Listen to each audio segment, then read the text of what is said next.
Bonjour. Alors, dans cette vidéo, on va faire l'étude complète d'une fonction numérique. Donc, pour le niveau de première année économie. Alors, le premier exemple consiste à étudier une fonction polynôme de degré 3. Donc, voilà, j'ai écrit les questions ici. Première question, calculer la limite en plus l'infini, la limite en moins l'infini, calculer la limite f de x sur x en plus ou moins l'infini, et on va voir l'interprétation géométrique de ces résultats. Deuxième question, on va calculer la dérivée et on va essayer d'en déduire les variations, c'est-à-dire est-ce que la fonction est croissante, décroissante, etc. Troisième question, on va montrer que la courbe de cette fonction admet un point d'inflexion. Il reste une autre question qu'on va traiter après, c'est le tracé de la courbe dans un repère. On choisit toujours un repère orthogonal ou orthonormé, donc selon l'exercice. Alors on va commencer la résolution. Donc, il s'agit ici d'une fonction polynôme. On sait que la limite quand x tend vers plus l'infini ou moins l'infini d'une fonction polynôme, c'est la limite du plus haut degré. Alors le plus haut degré ici, c'est x à la puissance 3. Alors qu'est-ce que ça va donner? Ça va donner plus l'infini.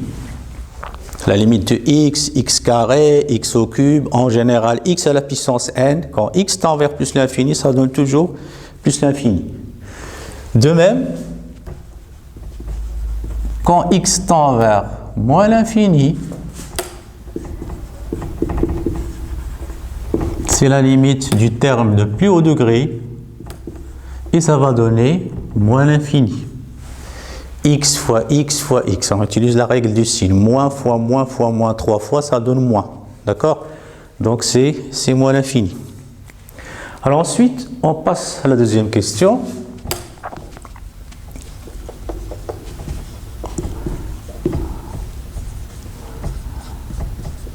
Et on veut calculer la limite quand x tend vers plus l'infini de f de x sur x. Donc je remplace x au cube moins 3x au carré plus 1 sur x. Et ici, on a encore une règle qui nous dit que la limite d'une fonction polynôme divisée par une fonction polynôme, c'est la limite du terme de plus haut degré divisé par le terme de plus haut degré. Donc, c'est x au cube sur x. Et il faut simplifier. Ici, c'est x fois x fois x 3 fois. Ici, c'est x fois 1. Si je simplifie par x, ça va rester x au carré. Et ça donne plus l'infini. Le même travail, je le fais au voisinage de moins l'infini.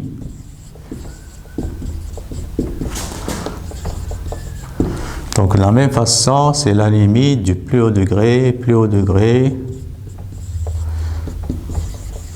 ça donne limite x carré, donc ça donne plus l'infini. Alors, dans la partie d'étude des branches infinies, la partie du cours, vous avez vu que lorsque vous calculez la limite en plus l'infini de f de x et vous trouvez plus l'infini ou moins l'infini, alors après vous calculez la limite de f de x sur x quand x tend vers plus l'infini. Et on a plusieurs possibilités. Alors parmi les résultats, on a ici plus l'infini. Lorsqu'on trouve plus l'infini ou moins l'infini, alors on avait dit que la courbe admet une branche parabolique de direction l'axe des ordonnées. Branche parabolique de direction l'axe des ordonnées, c'est-à-dire l'axe OY. C'est quoi la branche parabolique? Ça veut dire que si tu travailles ici à droite au voisinage de plus l'infini, la courbe, lorsque x tend vers plus l'infini, ça tend vers plus l'infini, mais il se comporte comme ça. Je peux le tracer comme ça, vers le haut, ou bien comme ça. Alors, pour connaître est-ce que se trouve en haut ou bien en bas, c'est selon les variations. Si la fonction est croissante, automatiquement, on va tracer la partie ici comme ça. S'il est décroissante, on va tracer comme ça. D'accord? Et vous allez remarquer que dans les deux cas, au voisinage de plus l'infini, c'est-à-dire ici, et au voisinage de moins l'infini, ici. Et on a les mêmes résultats dans les deux cas. On a toujours une branche parabolique de direction, l'axe des ordonnées.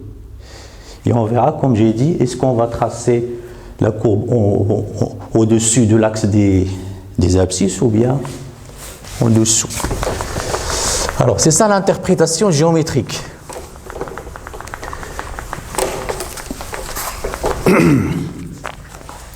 Donc je peux écrire ici pour gagner un peu d'espace sur le tableau. Donc la courbe de la fonction f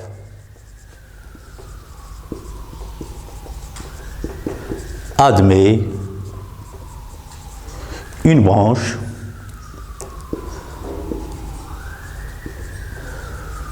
parabolique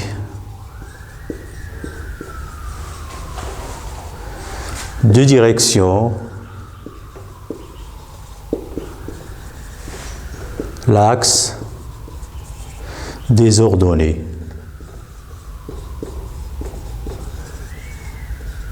L'axe des ordonnées, et cela au voisinage de plus l'infini et au voisinage de moins l'infini. Donc au voisinage de plus l'infini et au voisinage de moins l'infini. D'accord? Alors maintenant on va passer à la deuxième question. C'est une application du calcul de la dérivée. On va calculer la dérivée et puis on va en déduire les variations de la fonction, c'est-à-dire est-ce qu'elle est croissante, est-ce qu'elle est décroissante. Ça c'est une application de la notion de dérivabilité. Donc petit 2, bien sûr x appartenant à R, donc soit x appartenant à R, on va calculer la dérivée de la fonction x en appliquant les règles. Alors vous avez ici un polynôme, vous avez la somme comme ça, donc normalement vous allez calculer la dérivée de x à la puissance 3 moins la dérivée de 3x au carré plus la dérivée de 1. Alors on accepte cette notation comme ça. Ça c'est quoi? Vous avez vu la dérivée en général de x à la puissance n, c'est n fois x à la puissance n moins 1. Donc la dérivée de x à la puissance 3, c'est 3x au carré. Pour une constante, tu peux la faire sortir, donc c'est 3 fois la dérivée de x. C'est quoi la dérivée de x au carré? C'est 2x, donc ça va donner 3 fois 2x. Plus la dérivée d'une constante, c'est toujours 0. Alors ensuite, donc vous aurez 3x au carré moins 3 fois 2x. Et d'après la question, on vous a aidé ici et on vous demande de la factoriser pour mieux connaître le signe. Et vous allez remarquer, il y a un facteur en commun, c'est 3, et il y a le x. Donc normalement, vous pouvez factoriser directement par 3x. Alors qu'est-ce qui reste ici? Il reste x moins 2. Et vous pouvez vérifier bien sûr en revenant comme ça. Donc 3x fois x, c'est 3x au carré. 3x fois 2, c'est 3 fois 2x. Normalement, c'est pardon, c'est 6x.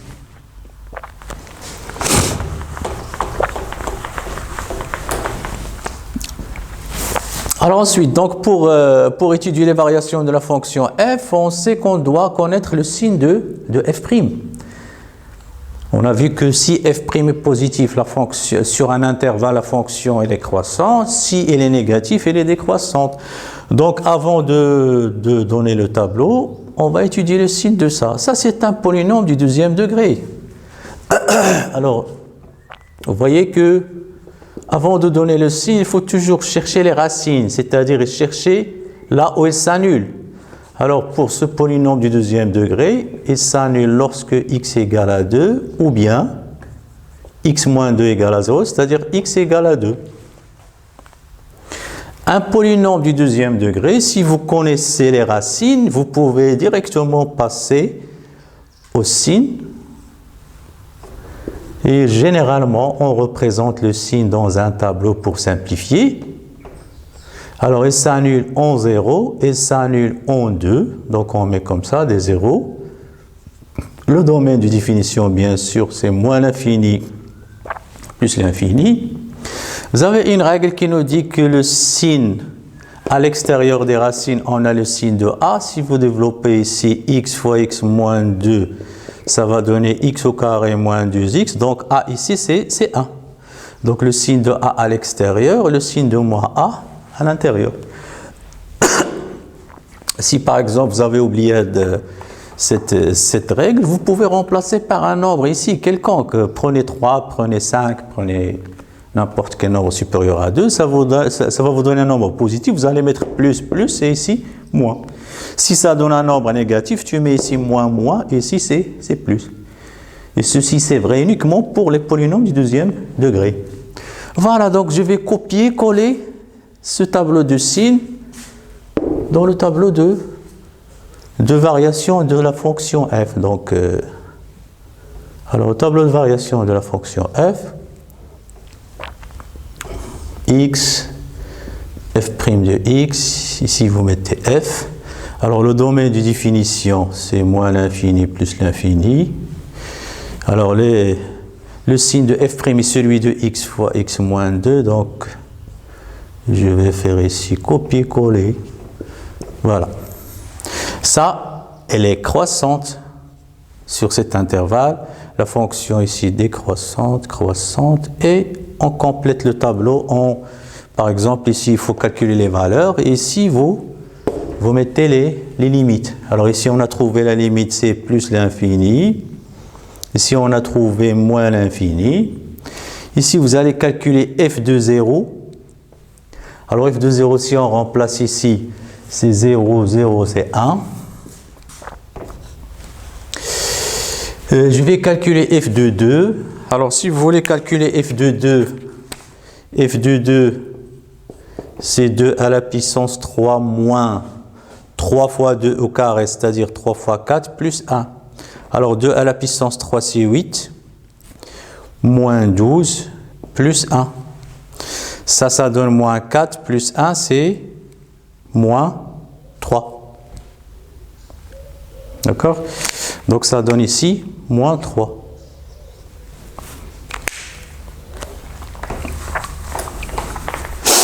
Voilà, c'est ça.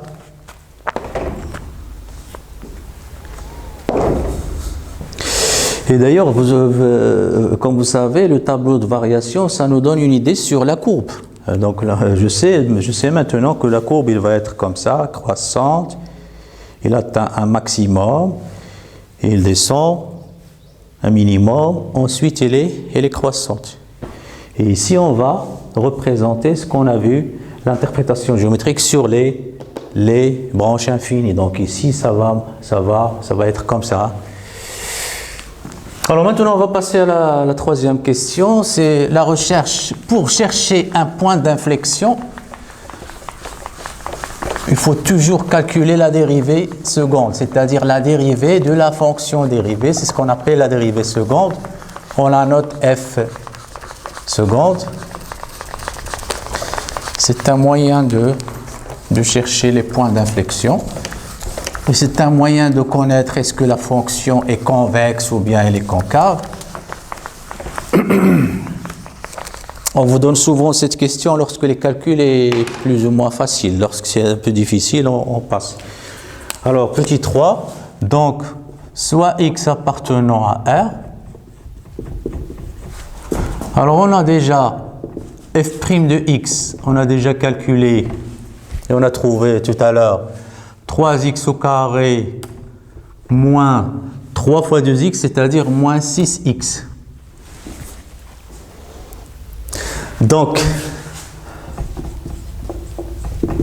la dérivée seconde, c'est-à-dire la dérivée de la dérivée. Donc je vais dériver ça. C'est 3 fois la dérivée de x carré, c'est quoi? C'est 2x moins 6 fois la dérivée de x, c'est 1. C'est-à-dire 6 fois 1. Donc ça va vous donner 6x moins 6. Ici, on a dit qu'on déduire que I de coordonnées 1 moins 1 est un point d'inflexion. Alors, on a dit que pour chercher le point d'inflexion, il faut résoudre d'abord l'équation f seconde de x égale à 0. Ensuite, étudier le signe. Il faut que f seconde change de signe, c'est-à-dire soit à droite positif, après il devient négatif, ou bien l'inverse, pour dire que c'est un point d'inflexion. Alors ici, vous allez remarquer, la dérivée seconde, elle est facile à factoriser, elle est comme ça. Donc je peux résumer le signe de f seconde dans un tableau de signes. Vous allez remarquer, ça va donner... Alors il est clair ici que f seconde va s'annuler en 1. F seconde égale à 0, c'est-à-dire ça égale à 0, c'est-à-dire x égale à 1. Lorsque vous prenez x supérieur à 1, ça c'est positif, donc c'est plus. Lorsque vous prenez x inférieur, c'est négatif. Voilà. Et ça nous dit que le point I est un point d'inflexion. Ici, vous avez f seconde s'annule en 1 et change de signe. Donc, d'après la propriété que vous avez vue dans le cours, on peut dire que... Alors, on a f seconde s'annule au point 1 et change de signe, c'est très intéressant, change de signe. Donc, la courbe admet, donc le point I de coordonnées 1, normalement f de 1. Et si vous calculez f de 1, vous allez trouver exactement moins 1. Donc le point I de coordonnées est un point d'inflexion.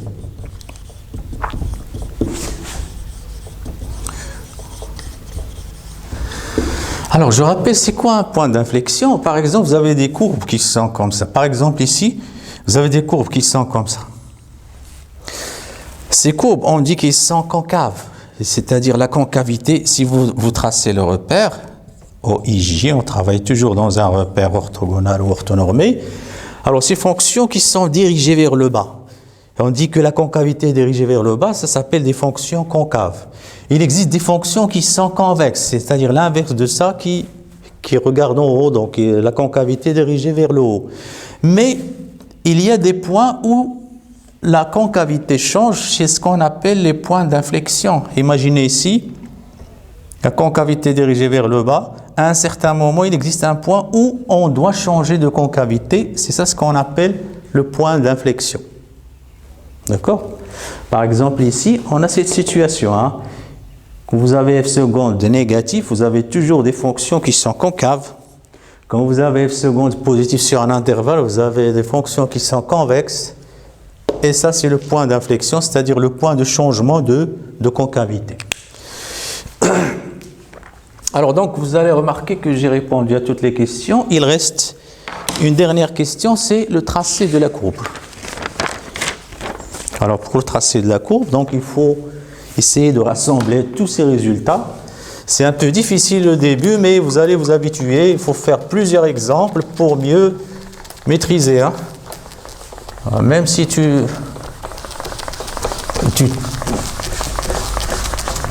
peux répondre à ces questions, mais pour le tracé de la courbe, c'est autre chose. Alors...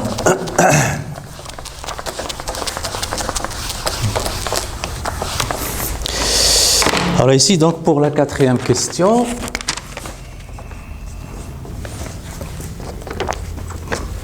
alors c'est tracer la courbe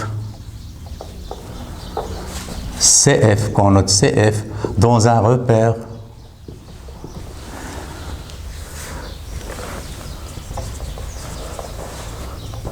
orthonormé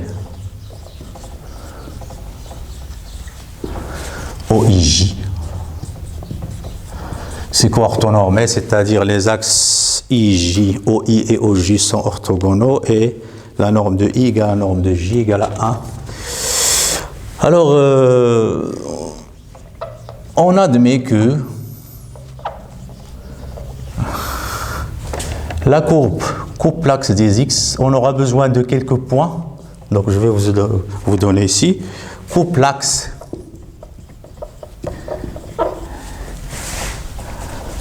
OI en 3 points d'abscisse respective au point d'abscisse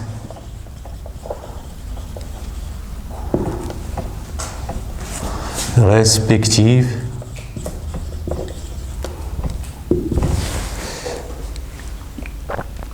on admet que la courbe coupe, oui voilà, donc ici coupe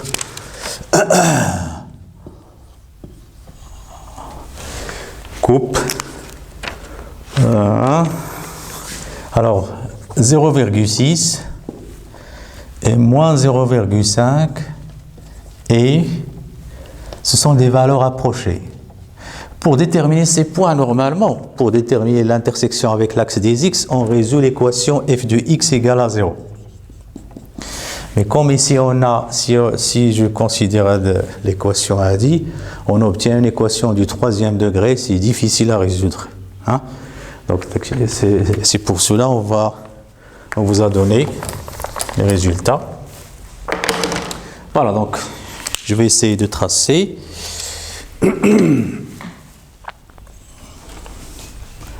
Donc je vais effacer ici. Alors je vais garder uniquement le tableau de variation.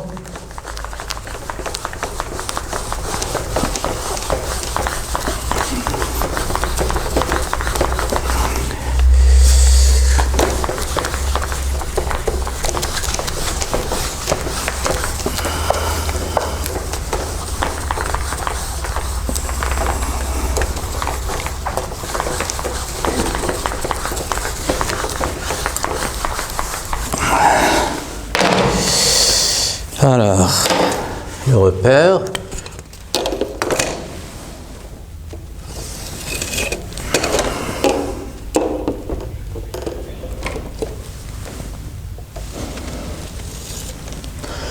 Alors, représenter ici les graduations. Donc, 1, 2, 3, 4. Ici.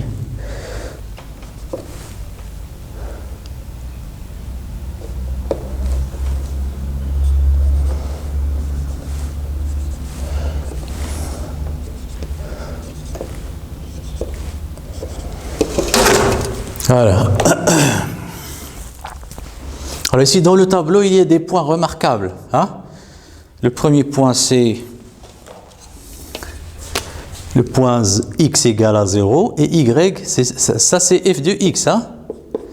Donc ici x égale à 0, y égale à, c'est-à-dire l'image de 0 c'est 1. Alors, donc je prends sur l'axe des x, je prends 0.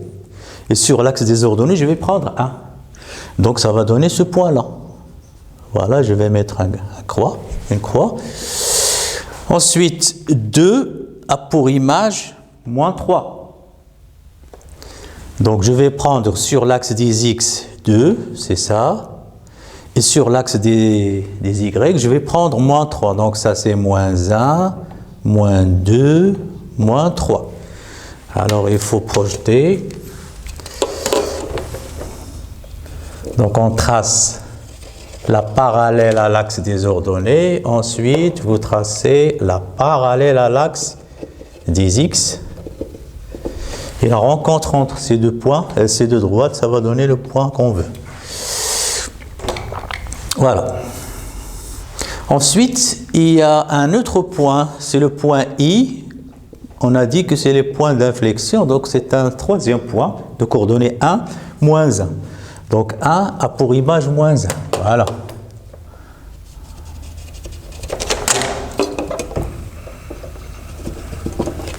Voilà un 3e point. Ce n'est pas terminé. Alors ici, on nous a dit que la courbe coupe l'axe OI au point d'abscisse 0,6 moins 0,5, 2,8. Donc je vais noter ces points-là. Alors 0,6, ici, l'axe des X, coupe l'axe des X. 0,6, c'est à peu près ici. Voilà. Moins 0,5, c'est à peu près ici. Moins, c'est de l'autre côté. 2,8, c'est à peu près, c'est entre 2 et 3, donc c'est à peu près ici. Voilà, donc vous avez ici un ensemble de points. Mais il ne faut pas oublier que l'allure de la fonction, elle est bien claire dans le tableau. Donc vous avez une fonction, lorsque x tend vers moins l'infini, c'est moins l'infini, donc la courbe va être en bas ici. Il va monter jusqu'à ce point-là, le voilà. Et ensuite, il va passer par celui-là, passe par celui-là, il va descendre, descendre, descendre jusqu'à le point ici, c'est le minimum.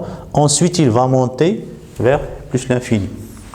Mais n'oublions pas ici que lorsque vous avez la dérivée égale à 0, on a toujours des tangentes horizontales.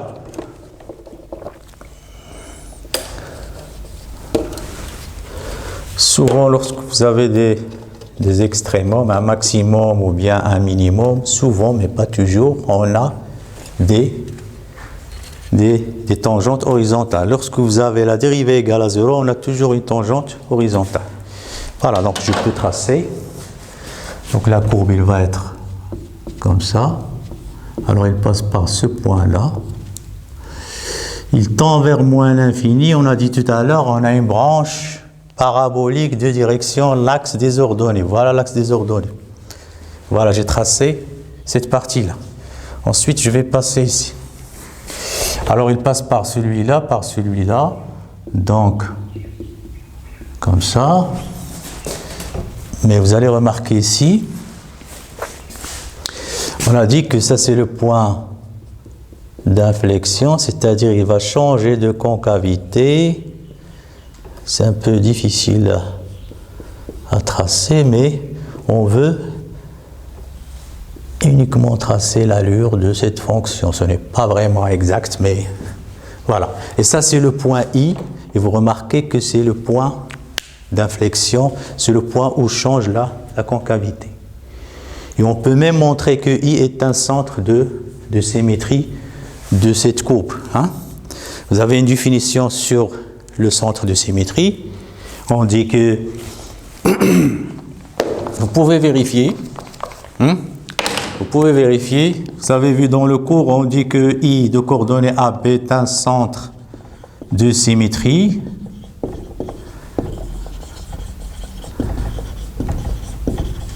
Si seulement si vous prenez d'abord x appartenant à D de F, vous vérifiez que 2A moins x appartenant à D de F, avec A c'est l'abscisse de I. Ensuite, vous calculez f de 2A moins x et vous trouvez qu'il est égal à 2B moins f de x. On peut vérifier ici que le point I est un point d'inflexion, est un centre de symétrie, mais il y a un peu de calcul à faire. Donc vous pouvez le faire. Ici vous avez 1, maintenant vous avez moins 1. Donc ici vous allez prendre 1, ici vous allez prendre 1, ici vous allez prendre moins 1. Et vous allez vérifier des calculs. Et ça se voit ici qu'on a un point qui est à la fois donc le point I, qui est à la fois un point d'inflexion et un centre de symétrie. Alors donc voilà pour le premier exemple. J'espère que j'étais bien clair. Alors on se voit dans un deuxième exemple. Je vais choisir une fonction rationnelle. Alors maintenant on a fait une fonction polynôme de degré 3. Je vais changer un peu et passer à une autre fonction rationnelle.